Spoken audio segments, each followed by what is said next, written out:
از داخل نظام تماس میگیرم. بله. پدر من جزو یکی از عوامل نیروی سرکوبگره. من خیلی ترس و استرس دارم.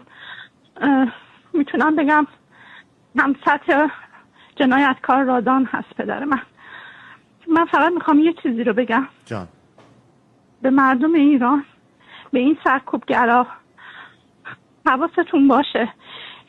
این فرمانده هاتون ساک و چمدوناشون رو بستن.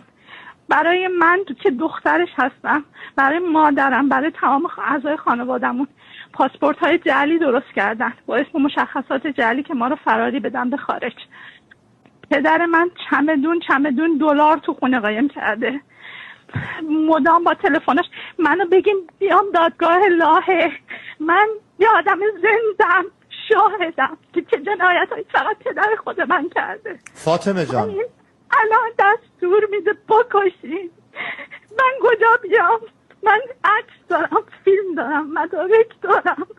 ما اینا نیستیم. من سر جنبش محض رفتم، منو گرفتن با 3 تا از دوستان، ولی منو شناختن. پدرم اومد منو آزاد کرد. تو همون خونه باتون به سر من شوکر زد به من. پدرت؟ باتون زد که من نرم، ولی دوستامو ول نکردم، به اونا تجاوز شد. ما این درد داره به کی بیایم بگیم بابا این لامصب پدرم، ولی من ازش متنفرم. که دست باتون دادن، شوکر برقی دادن، تفنگ دادن که ببین همشهریاتو بکشی. میدونی اینا تقریبا تو بشه اولین کسایی که فرار میکنن همینان.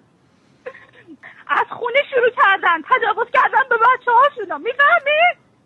میدونین ما خودمون چه دردی کشیدیم از این پدرهای سنگدل؟ به زور سرمون چادر کردن، نماز گفتن بخون، نماز شب بخون. من نایدم به اون اسلامشون. من اگه توانی داشتم اولین نفری بودم که اینو بکشم. من 2 بار خودکشی کردم ولی ناموفق بود. به خاطر مادرم نجاتم داد. نمیتونستم از بچگی این ننگ رو تحمل کنم. این نیروی سرکوبگر همین امروز اون باتومتو بذار کنار، برو پیش مردم. من بچه اونام.